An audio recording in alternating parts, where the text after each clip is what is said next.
last season on lonelygirl15. It's been only a week since we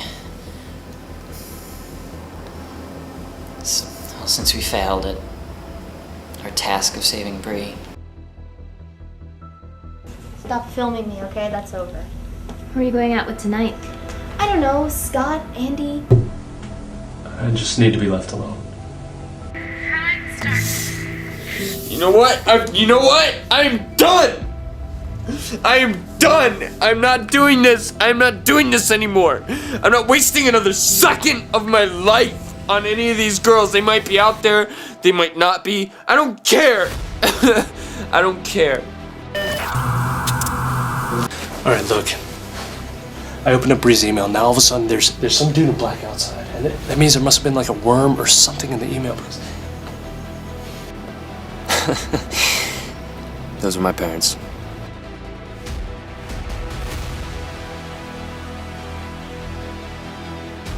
The resistance? I mean, who the hell are you? Who the hell are you? Screw you. Maybe they're not. Hi, Dad. Hi.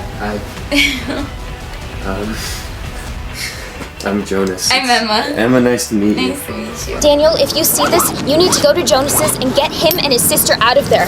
Jonas, take Emma and run. My parents are in the Hammer one. That is obvious. Everybody can tell. Get away from me! Emma! Shh, calm down! Calm down! Stop! What happened? Emma, calm down! What happened? You're a liar, Jonas! What? You're a liar! What do you mean? You lied to me! I saw everything! I have the serum. I never lost my backpack. Jonas, did you hear that? Shit! Emma, give me that! You found us! They're everywhere! All I know is that we were surrounded, and she jumped on one of those guys. He hit the ground really hard, and when I pulled her off, he was dead. Believe me, guys, I'm not a superhero, okay? Jonas, I need Emma. I need to help her understand the powers that she possesses. I need to help her harness those powers.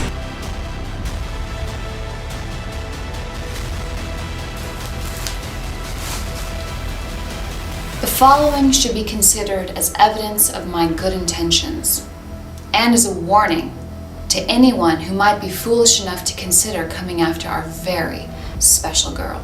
Jonas, where is Emma? I don't know. I honestly don't know. God damn it, Jonas! If you don't tell me where that loud resisto shadow took your sister, her fucking blood will be on your hands. I made a big mistake. They don't tell us anything. These girls are special. That's all the followers know. The future of the eternal hymn, that's what they call them. Thank you. I am delighted to accept these care packages as the first commitment of generosity from our new partners. I know on the outside I look like I'm all right, but my organs are aging. My liver, my kidneys are nearly 90 years old. What do you think you're doing? I'm leaving. I gotta go to town. I gotta find an internet Wait a minute, connection. you're just gonna leave me here all by myself? Yeah, well, you know what? Maybe your friends at the Lullaby Project will swing on and pick you up. Jonas, you can't leave me out here in the desert. I don't know where I am. You'll be fine. Yes, you can. Listen to me. No! Somebody left me a package. No return address in the envelope. And for those of you born after 1990, it's a VHS tape. You remember those?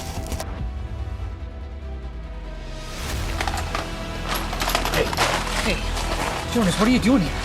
How do you know my name? My name is Calvin Hart. I'm a geneticist. I eventually learned that these trait-positive girls we were working with had not been naturally born that way. In layman's terms, I'm trying to learn how to be death. Jonas! Can you hear me? Yeah, I can hear you, go. Hey, Hart's lab assistant guy just ran into the building with a bunch of security guards. It's a setup, man. Jonas, Daniel, I'm sorry. But if you understood everything, you would understand.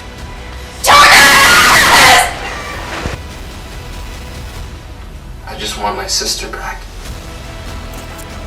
No one's gonna believe me if I don't have any proof. I don't need proof, Jack. It's gonna be fine. If they find me, Get her out of here!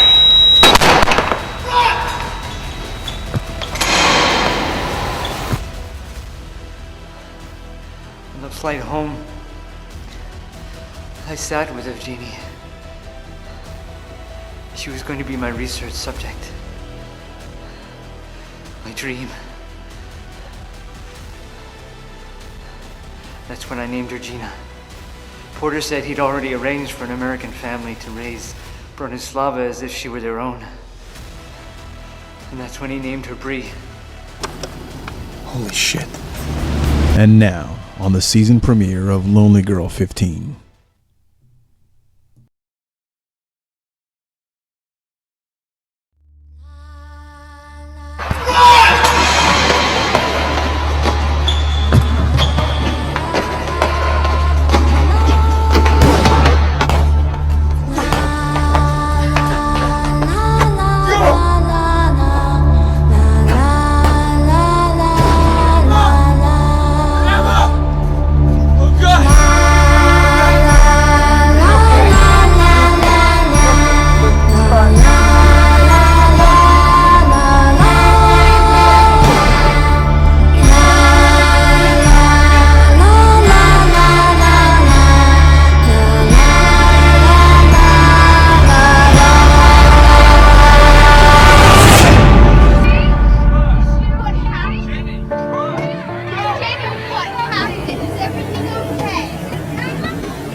Get us the hell out of here, please!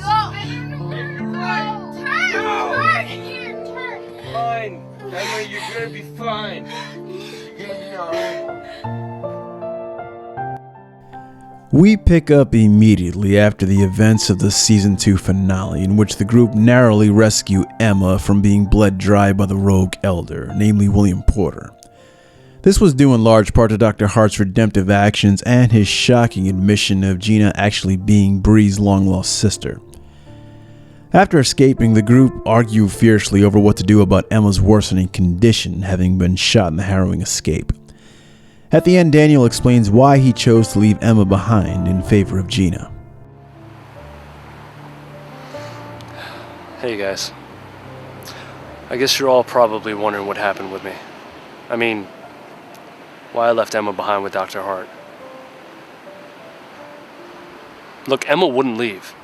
I tried to grab her, but Dr. Hart had a plan to kill William Porter, to save both girls. And Emma wanted to fight. She knew the risks, and still she wanted to fight. And she won. Jonas makes an update a short time later. He relays that the group have retreated back to his parents' remote cabin where they are trying to figure out their next move. Emma has survived her near-fatal gunshot.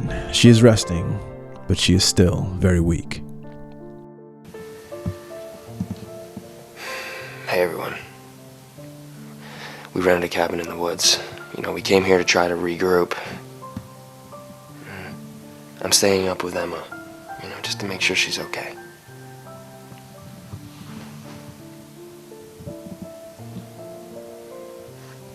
She lost a lot of blood, but I think she's gonna be alright.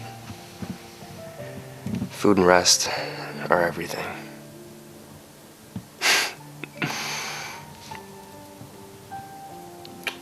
Still can't believe how brave she was, I mean, what she went through.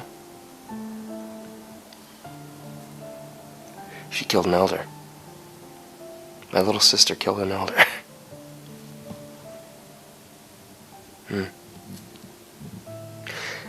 Anyway, Emma and I both watched Dr. Hart's video, SOS, and I guess I just don't know what to think.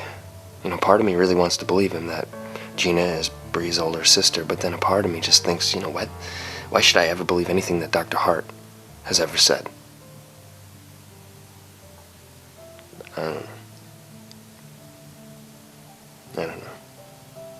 I really wanted to talk to Emma about Gina, but after the video,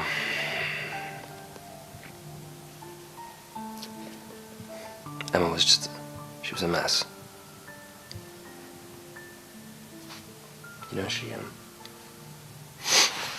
She couldn't stop crying. Maybe it was that it was all finally over. You know? Maybe she just needed to let it out. The only person that Gina will talk to is Emma, and only when the two of them are alone together. It's kind of funny, actually. Couldn't shut Bree up, but her sister doesn't talk. And Jenny thinks that Gina's in shock. Some kind of Stockholm post-stress something, I don't know. But, you know, whatever. Jenny thinks she knows everything. And, Dad, Emma got your email you posted on LG15.com, and it really, really meant a lot to her that you guys care and all. It did. But she can't call you or write or anything. Okay, it's just too dangerous. And besides, this is Emma's family now.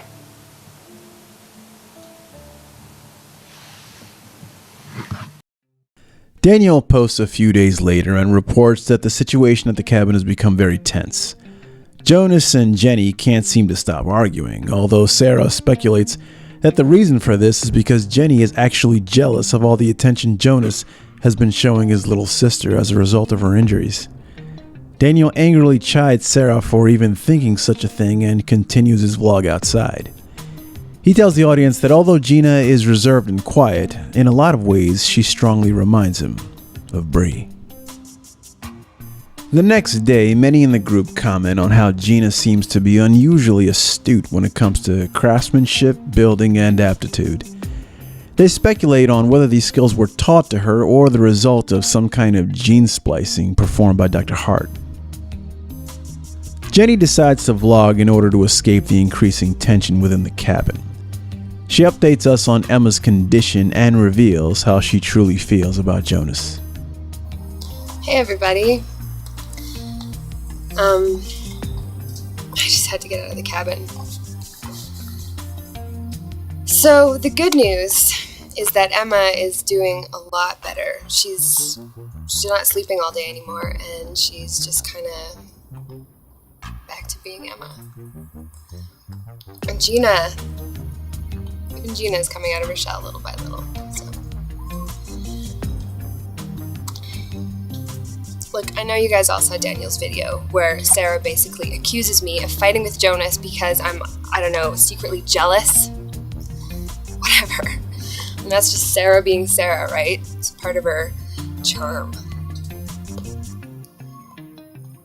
Yeah, Sarah may never believe me, but I want you guys to know that I'm not the kind of girl who says one thing and means another. I don't hide what I'm thinking or bury my feelings. Okay, I'm just gonna break it down for you guys, alright? I do have a crush on Jonas. I have for weeks, since I met him. And I'm being kind of obvious about it in case people can't tell. I don't know, maybe something will happen, maybe it won't, but this is the 21st century. Hello? A girl should be able to do and say and be whatever she wants. It's not about hiding things anymore. Forget about batty eyelashes and waiting for the phone to ring. Which brings me back to where this all started. Emma. Emma should be able to contact her parents if she wants to because she is a strong, smart, 21st century woman who is aware of the risks and can make her own decisions for herself and by herself. Newsflash, Jonas. It's not a man's world anymore. Even if guys still are kind of great.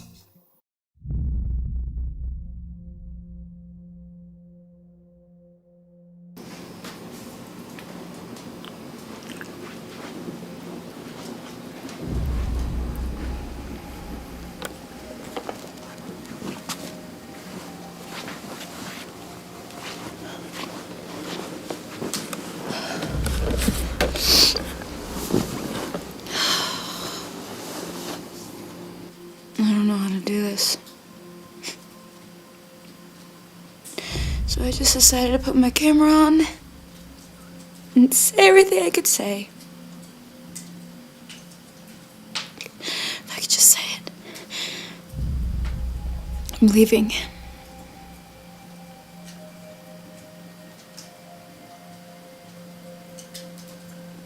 about my train ticket.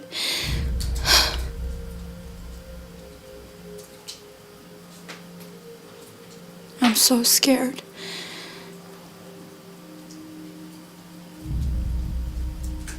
I love you guys so much.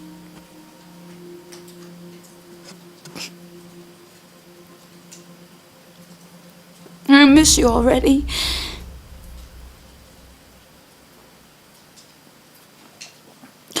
Don't hate me, okay? Please.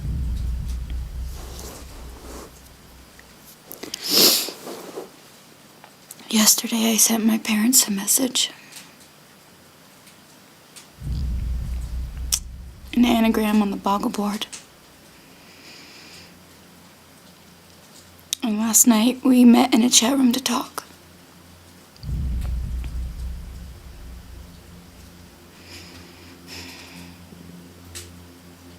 I don't know.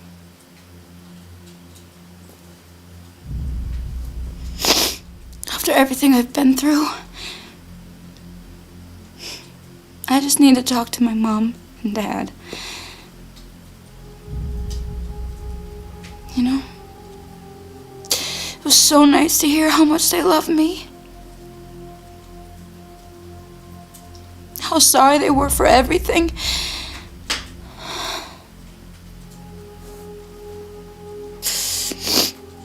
I'm a mess.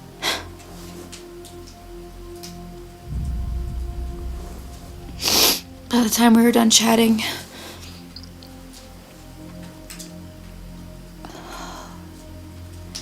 I realized that I wanted to give them a second chance. And I know everybody in the chat room probably thinks I'm crazy to even go back to my parents. And I know you guys don't think that they renounced the Hymn of One, but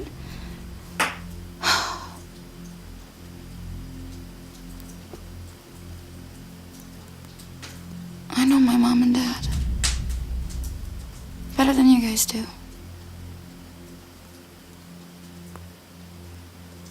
And I still trust them. So, offline, we decided to meet somewhere. Someplace where nobody can find us. Someplace where nobody knows us. And everything can just be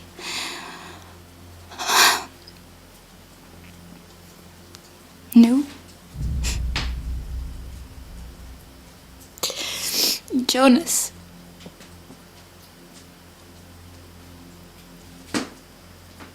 I know when you watch this, you're gonna be so mad at me.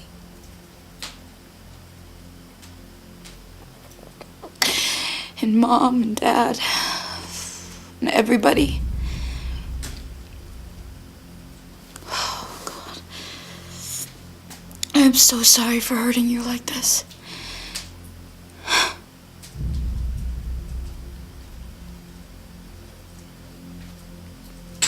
Because you were the best big brother in the world.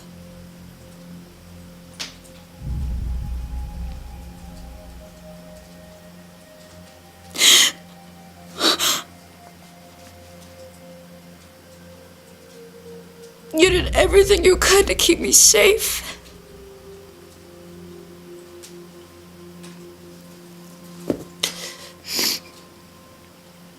Goodbye.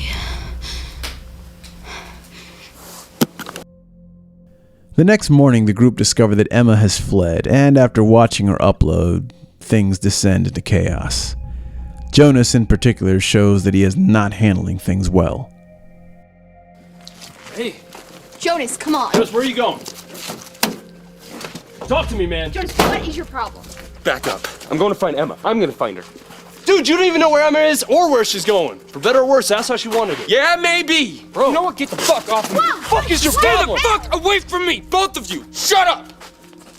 Hey. You know what, man? I would not expect you to understand anyway because you're the one that let Emma go through with the ceremony. Aren't you, Daniel? Aren't you? Yeah, just walk away. I'm walking away. Jonas, what are you doing? Jonas! Where the fuck is Daniel? Where is he? Huh? Where is he? Jonas, stop! This isn't Daniel's fault! This isn't anybody's fault! Jenny, shut up! Shut up! You've been bullying Emma to leave ever since we got here. What does that mean? Oh, you heard me. I mean, where in the world did she get the money to buy a train ticket, Jenny? Where'd she get it? You go to hell! Where'd she get it? Shut up! What's happening? Get out of my face. Huh? What are you looking at? You know what? I gotta say. Oh, you're back! Oh, yes, hey, you're back! I'm back, Jonas, from day one. Day one! I have risked everything to help you guys and protect Emma, and I don't know what the fuck to do anymore! Where did she get the money for a train ticket? I have risked my life and saved yours, and this is how you're gonna repay me! Where the fuck did you get the money? I gave it to her! I gave Emma the money, okay?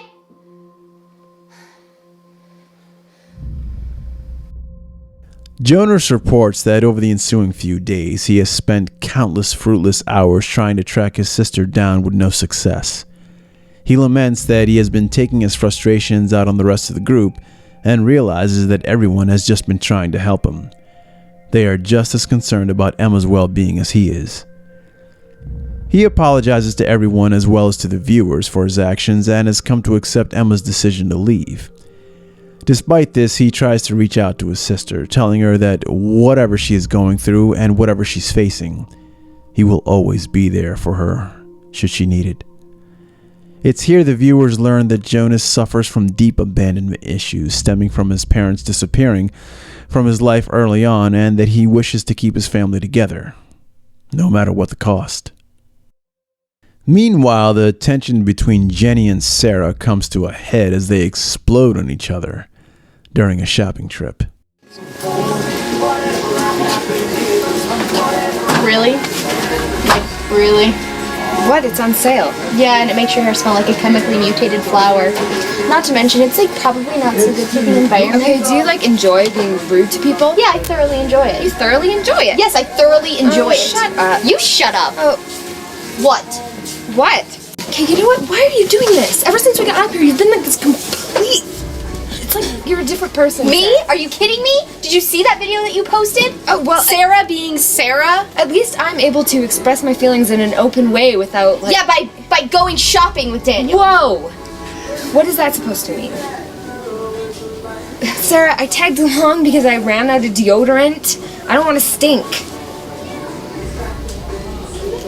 You could have just asked me for some. I would have given it to you. Oh. Okay, fine. Fine. I'm not after Daniel. Fine. I'll try to stop talking so much shit. Fine. Double fine. While the two girls continue to work things out, yet another problem seems to bubble to the surface. The viewers discover that Daniel's alcoholism may have returned. Gina makes a solo blog for the first time, relaying her immense confusion as to all that has happened during her short time in hiding with the rest of the group. She admits on camera that she is having a very difficult time adjusting. We also learn that Daniel, despite his very complicated romance with Sarah, may be developing feelings for Gina, due in large part to her reminding him so much of the time and memories that he had spent with Bree. The group decide the best way to unwind is with a night of partying. During the festivities, Jonas and Jenny sneak out to the hot tub and have a very long and introspective conversation. Unable to hide their growing attraction for each other, the two finally give in and share an intimate moment.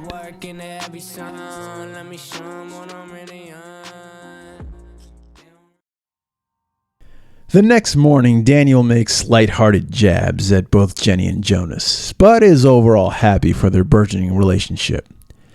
While having breakfast, the group discover that Sarah has posted a few of Gina's torn-up drawings to a message board, believing that they might contain some kind of hidden meaning.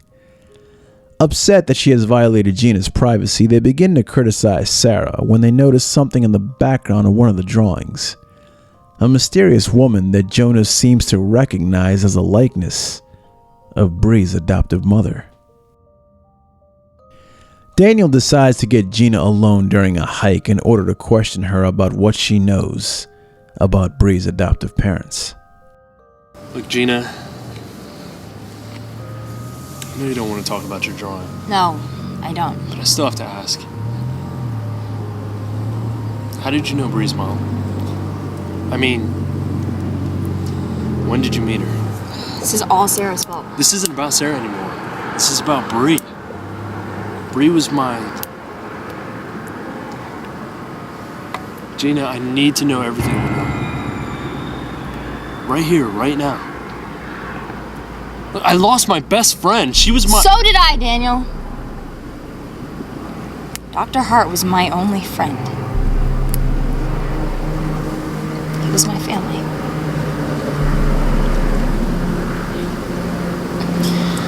He's also the person that ruined my life. I'm sorry. You can't ever understand what Bree's put me through. My mind, memories, images, everything scrambled.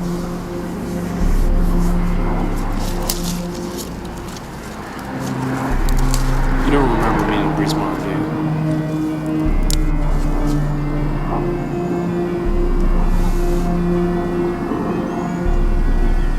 All I see is a face.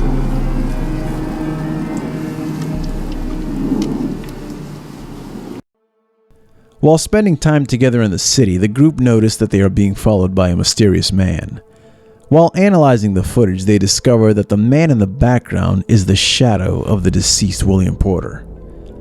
Realizing that they have been discovered, they decide to flee the cabin once and for all, to parts unknown. Nothing is heard from the group in over a week when Gina finally posts an update of what has been going on after they made a hasty flight in order to escape Porter's shadow. Gina elaborates on her memories of her life with Dr. Hart, as well as her vague memories about Bree. Hey everybody. Well, we left the cabin yesterday and now we're at their house. I'm sharing a room with Sarah. Yeah. It's pretty nice though. Oh, and I decided to borrow Sarah's sketch pad from her closet. I found it there. I figured if she's gonna steal my drawings, I might as well use her paper, right? Since Daniel and I got in that fight, I've been trying to piece things together. Trying to figure myself out. How could I picture that woman, Bree's mom, so clearly? I swear I can see her sitting next to me and still not know who she is or anything. Daniel says Bree's mom is named Elizabeth, and that sounds right. It sounds familiar. But I can't tell if I'm really remembering things or just listening to Daniel, you know? And will I ever remember my real parents? I don't know. I was only 2 when I left, and I don't know. And do I really remember Bree, my sister? Or is it just that I've watched so many of her videos, I feel like I know her. I really want to tell Daniel something about Bree's mom. Something that's real. It's just, if I said I knew anything, I'd be lying. Daniel deserves the truth, and so do I.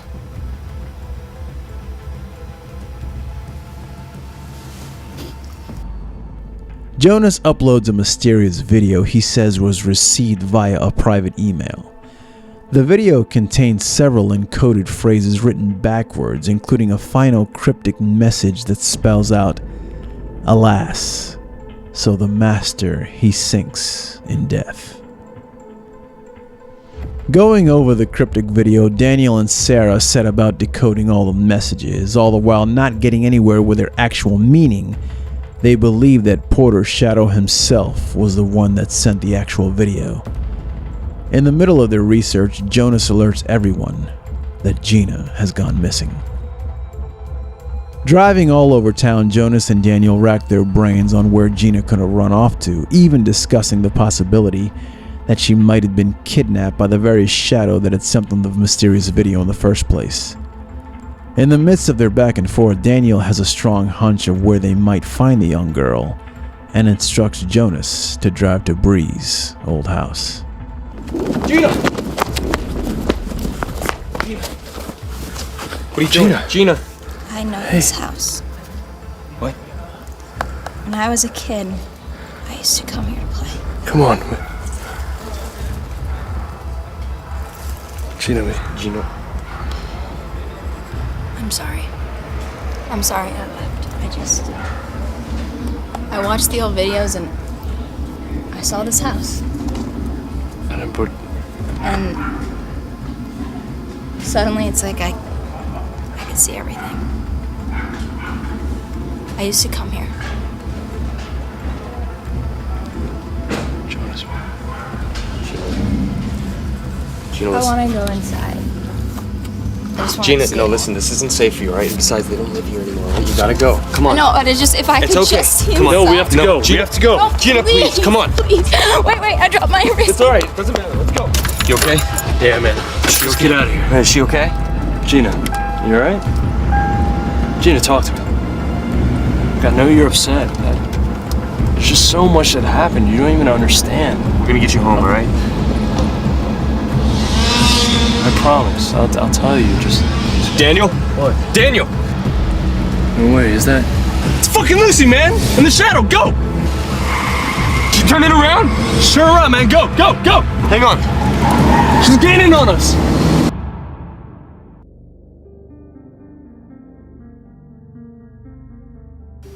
I can't sleep. I can't sleep. It's just I got too much going on in my mind right now. You know what I mean? We got away from that shadow. We did. It was just way too close, you know? Way too close. I got into a huge fight with Daniel.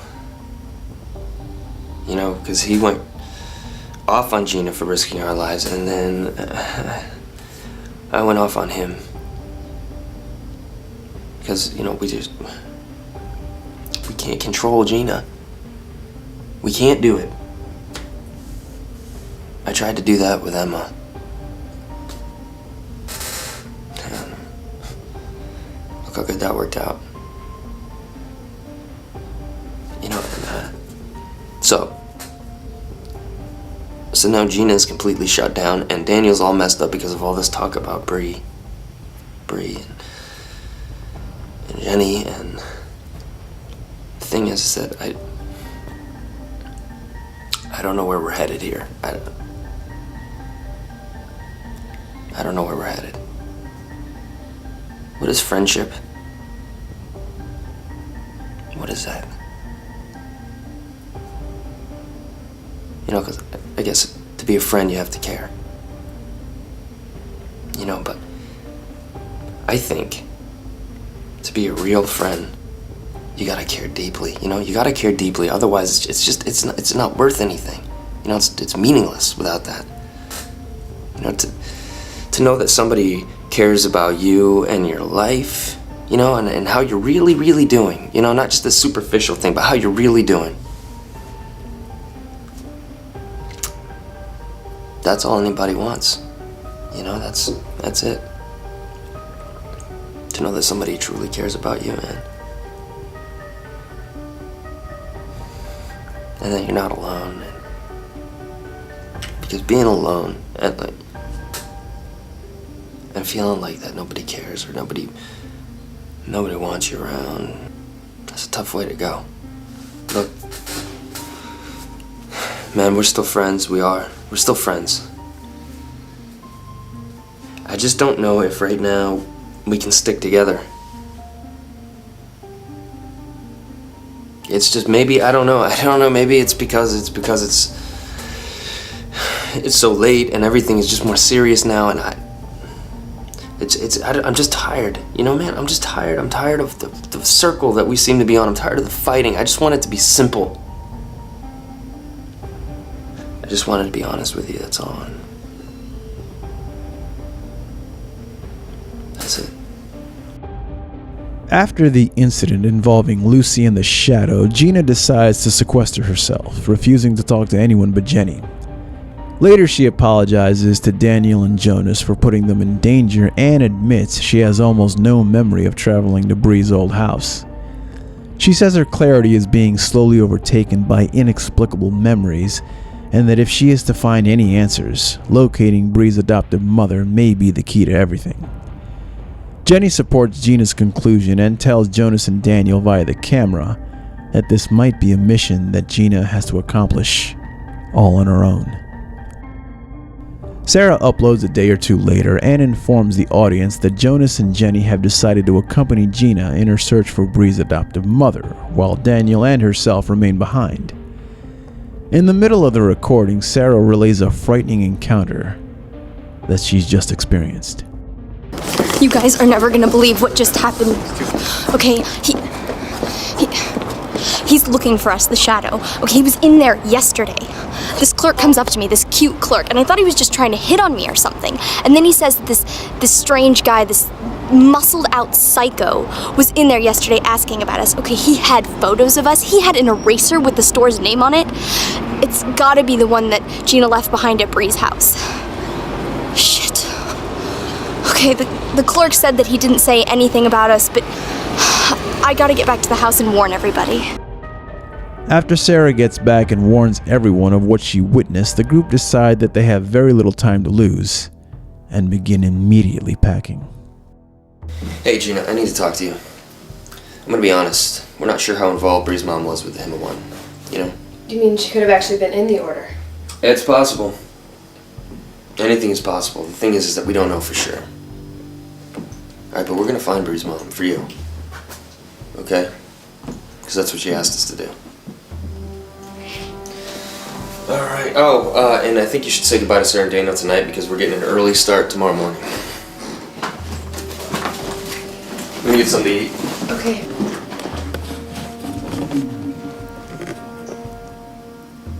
We're splitting up.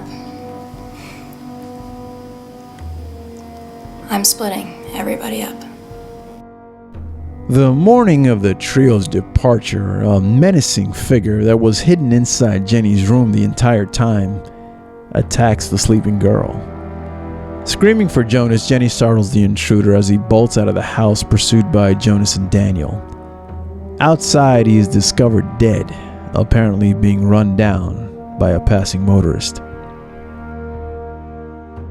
Immediately after the terrifying encounter, Daniel updates the audience on what had transpired. Look, I'm just gonna get into it. In case you were wondering, yes, the Shadow is dead. Jonas and I took the body and we dumped it in an alley. I mean, we made an anonymous call to 911. I know that's morbid, but we didn't have a choice. I mean, we caught a lucky break, but how many more of those do we really have?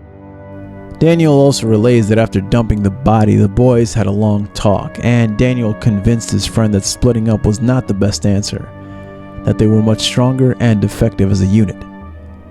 Daniel is happy to report that the group will embark to help Gina find Bree's adoptive mother, as they always have, namely together. Jenny and Jonas said immediately trying to tackle the problem of finding Carl, to which Jenny devises an unusual method, one she calls the spider's web. Using deductive reasoning, she postulates that the one amongst them that had the strongest ties to Carl was Sarah, as she spent so much time with the former during her pseudo-brainwashing with the Lullaby project. If anyone had the strongest chance of finding the dangerous cult lieutenant, it was her. Using regressive techniques, Sarah begins to dredge up memories of her time in Mexico spent with Lullaby. She discovers a poem that Carl had written to her, which triggers more memories. It is then that Sarah remembers that she and Carl had actually slept together, something she is adamant that she had no memory of initiating. After this, she acknowledges that her brainwashing might have gone much deeper than she had originally admitted to, and that the Hymn of One had gotten their claws into her mind so much more than she cares to think about.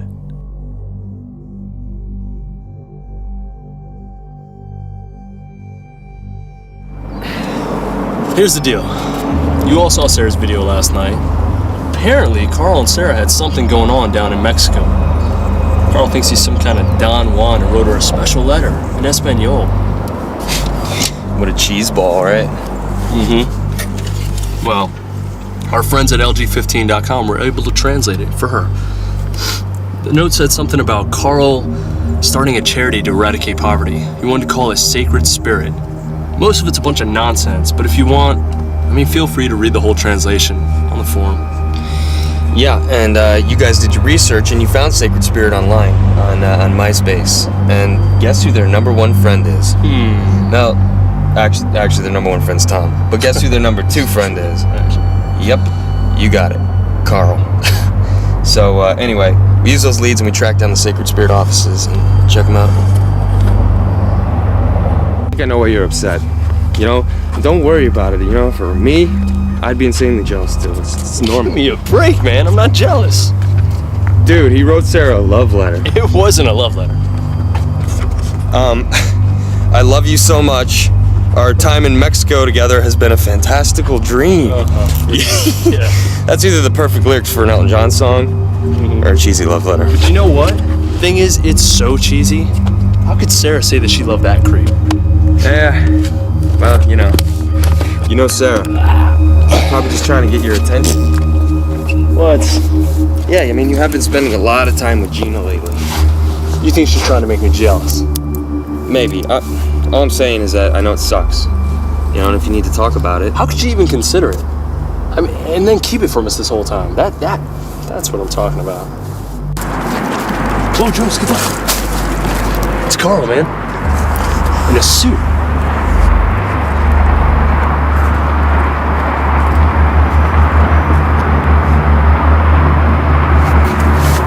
I'm gonna go talk to him. No, hey, get down, man. What are you doing? He's our only lead to Bree's mom. I don't want to scare him off. Listen, now that we know where to find him, let's just come back when we have a plan. Yeah, maybe we can bring Sarah and they can whisper sweet nothings to each other. That's not funny, dude. Sorry.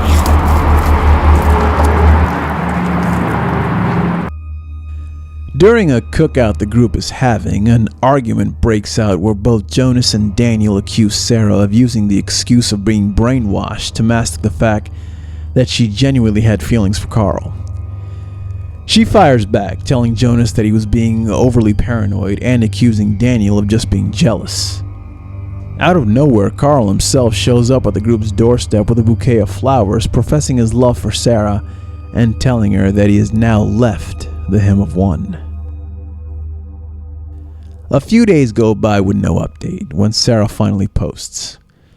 She explains that Carl showing up out of nowhere seemed to ignite some kind of feelings within her that she herself didn't even know were there, and that she now believes that he has indeed left the Hymn of One for a better life. Carl says that he will cooperate with the group and even help them track down Bree's adoptive mother in exchange for a chance to date Sarah. Sarah says she's willing to comply, however it is left ambiguous to the audience whether Sarah is doing all this in order to manipulate Carl for the chance to extract information, or if she now legitimately has some type of feelings for the crazed cult member. Later we find the group sifting through a lot of old material salvaged from Bree's house, trying to find something that might lead to Elizabeth Avery. Carl then unexpectedly shows up and offers to help. No. We've been through all this, man. There's nothing new here. Thank you. Guys, it's worth it. There's something that might lead us to Bree's mom. It just feels useless. It's just hard, Jenny, you weren't there. Did you see this? What? It's just a note stuck in the back of the book. Speak with E something. Ray, WP, and yeah. What? Let's see. Speak with EA. It's an A, see? I mean, I think it's a pair of initials. And Ray, WP, and I think that says bio. What is the status of the financing? Funding. Hey, EA could be Elizabeth Avery. That's Bree's mom. Yeah, maybe. But what's WP in bio? Oh, WP could be William Porter. Wait, William Porter, wasn't he the president of biotherapy? Yeah. Okay, fine. Let's just say that EA is Bree's mom. What would she know about Porter and biotherapy? I don't know, but you know what? There was something kind of similar in Ted McKinley's files. Hold on. It's weird. What? She was my sister. Yeah, you think you would have really liked her.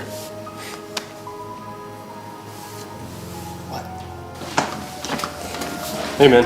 McKinley's files. I want the stock. Yeah, right here. Cool. What do you got? It's initial EA. Yeah. Shit. Yeah, if she was chairman of Virtus, she would have known about biotherapy and William Porter. Yeah, and biotherapy is a subsidiary of Virtus, which also funded the heart study. And the Lullaby project. Everything always leads back to Virtus. Hey, Carl. Oh, hi. Yeah. Oh, just come on in. Hey, guys. Hey, what's up, Dick? Hey, I'm just here to pick up Sarah. We're gonna grab some lunch. I can't believe she accepted your insane deal. It's disturbing. Hey, look, I'm sorry you guys feel that way. I was just trying to have a little fun, but hey, how can I help? Okay, well, what can you tell us about Virtus? Not much. I worked there before I was assigned to the Lullaby project, but I'm done with all that stuff now. Yeah, do you remember ever seeing Elizabeth Avery around Virtus? I don't know.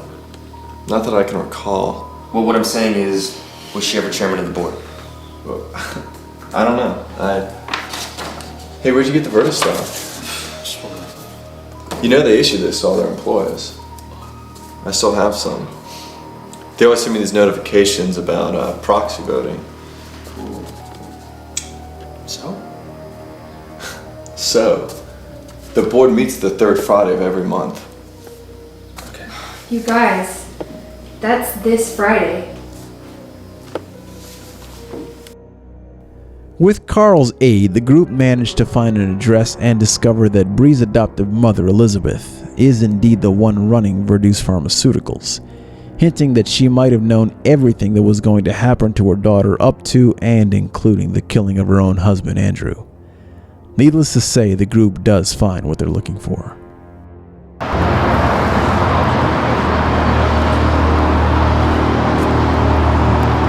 Oh, I see someone. Yeah? Okay, let's go.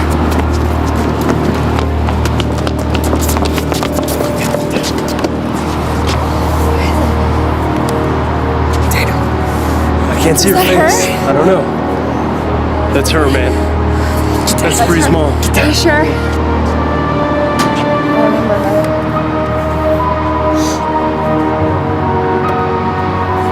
Run! Run! Gina, come on! Where's Gina? I don't know! Gina! Gina, no! Gina! Let her go!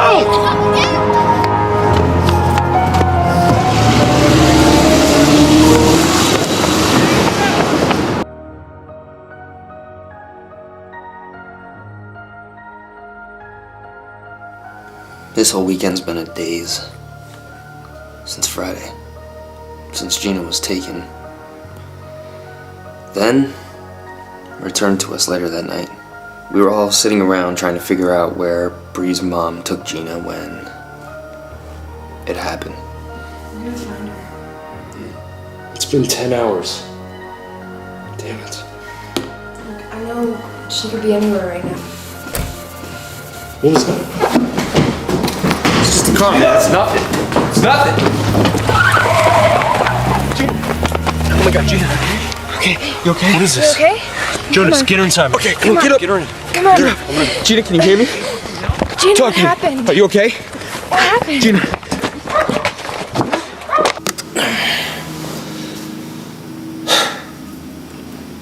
Gina was missing for 10 hours. 10 hours. She walked straight into her room and went to sleep. She's been asleep now for almost 48 hours now. Over the weekend when she was sleeping, we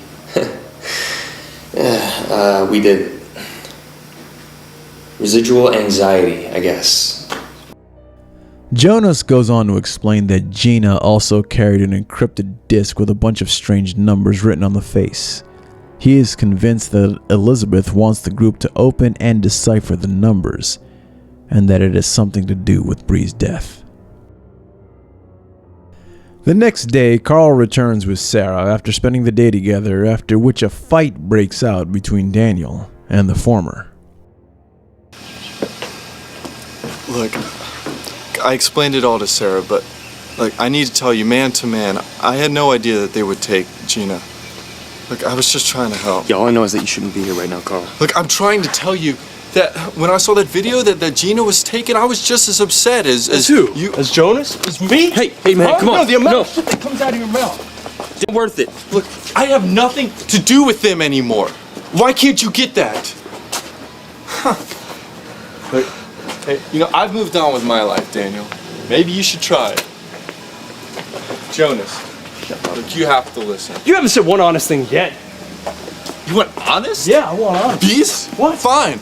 You're jealous because Sarah likes me. Look, I satisfy her. Look, I'm trying to help and you're pushing her away. That's the difference. Daniel, no, man. Daniel, come on, man. No! Just relax. Get over it. It's not worth it. Why don't you just get out of here, Carl, okay? Nobody wants you here. You talk to him, Jonas. He's pushing her away, just like you pushed Emma. You know how that ended. What? Wait, what? What is that supposed to mean, Carl? What does Emma have to do with it? Hey! What is that supposed to mean? Gina reveals that, with help from the viewers, the number code on the disc was cracked and turned out to be a cipher that spelled the names of Bree and Gina's Russian birth names.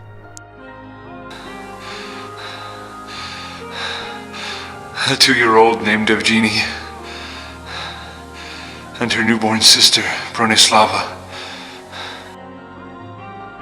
The actual content of the disc was an old video that appeared to show Gina and Bree as young children playing with what is presumed to be Elizabeth Avery.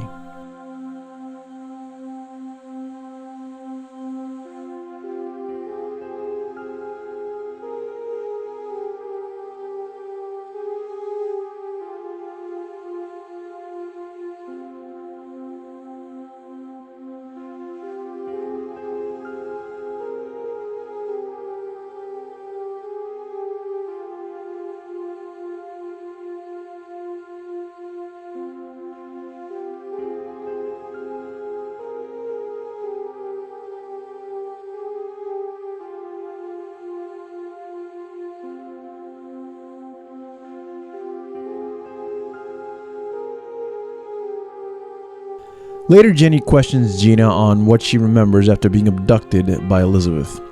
Gina only reveals fuzzy recollections of being hooked up to several IVs and blood being drawn, to which the next thing she remembers is being thrown into the back of a van and dropped off back at the group's house.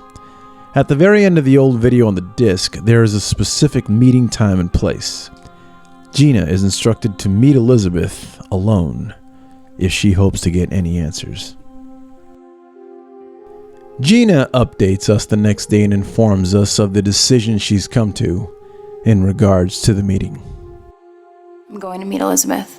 I want to find out what happened to Bree, my only family. I mean, how could you go your whole life with this sense that something is missing? That your sister, this huge piece of your soul, is unknowable. Someone took her from me, and all I want, all I've ever wanted, is just the chance to make my soul whole again.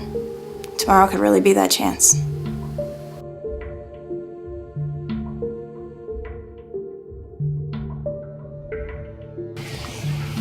Here we go. Hello.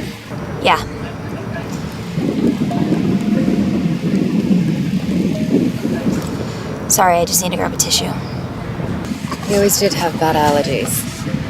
How would you know? I used to keep you safe. Just like I did last week. The Order isn't after you anymore. How can I believe you? Your blood. It's been compromised. I suspected enough from Dr. Hart's research. They never listened to me. I always said you were a waste of time. But last week, I proved it to them. I arranged for my doctor to complete your lab results under their ever so watchful eye. I'm sorry about the anesthetic, but you had to be subdued. I was really scared, Elizabeth. I mean, you kidnapped me. I had to make it look good. All to prove that you are indeed worthless to their cause. You don't get it, do you? I'm here to give you answers. I watched the video. And I really knew Bree, didn't I? Dr. Hart traveled a lot. When you two were both still young, he would have you come and stay with me. He trusted me. We did, after all, rise through Vedas together. And how long ago was that? You were 6? It was before we decided to make you patient 11. An eternal lab rat. You were small, you were upset. You both were upset. To calm you down, I would sing this silly song. Piano Man. Piano Man. Why are you telling me this all now? I have cancer. It's important I set things straight. I can't do that with Bree. So I sit here with you. And what about the Order? Had my doubts about them for some time. Ever since we got rid of Drew. So did you know that Bree would be killed? Hey, that's my purse!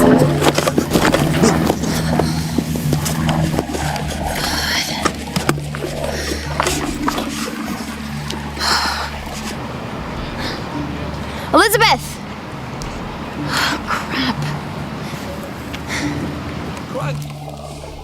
crap. Daniel vents his frustration and vows to find out the truth of what really happened to Bree. In his anger, he openly threatens Elizabeth, even going so far as to say that if she even thinks about laying a hand on Gina, that he has no problems in killing her. Sarah admits that she has been using Carl simply as a tool to gather information about Elizabeth and if indeed Verdus has any future plans for Gina. Unbelievably, Carl figures this out and seems perfectly fine with it so long as he still gets to hang out with Sarah. But he still maintains that he is no longer part of the cult and has no knowledge of what Verdus may be up to. The group suspects that someone has broken into the house and begins searching for anyone that might still be inside. Gina discovers a phone on her bed that doesn't belong to anyone in the group. She then plays a frightening voicemail left on the device. You have one message. You are on a witch hunt. Read a book to reverse your thinking. 2 days go by before the next update. Again, with help from the viewers, the backwards message is deciphered and it turns out to be yet another meeting time and place. However, this time it explicitly warns of no cameras or others present. While discussing the message, tensions seem to rise as Daniel now suspects that Jonas may be going after Gina in a much more romantic sense.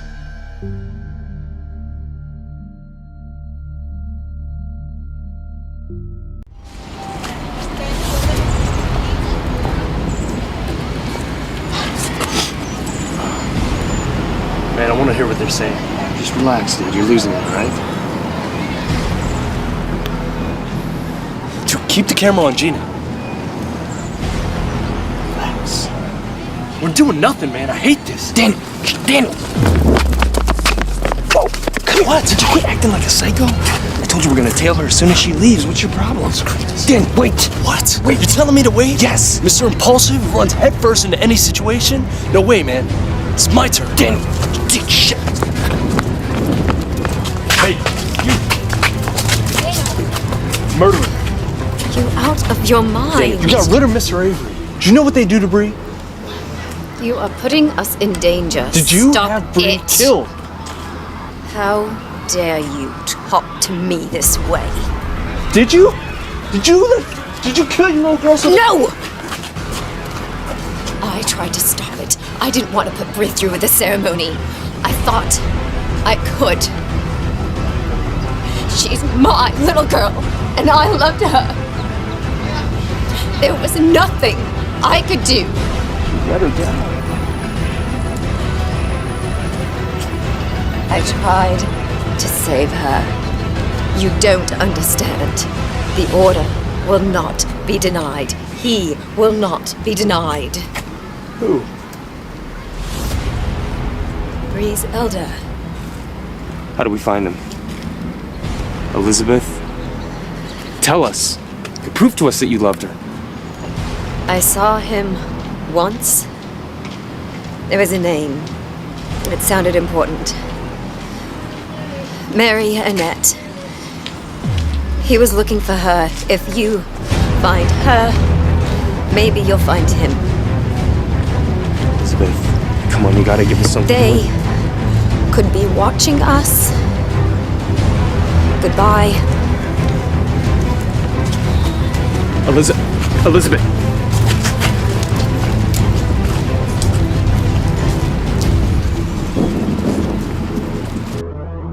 Jonas uploads, telling us that the vague clue Elizabeth left them, the name of Marionette, has gotten them nowhere.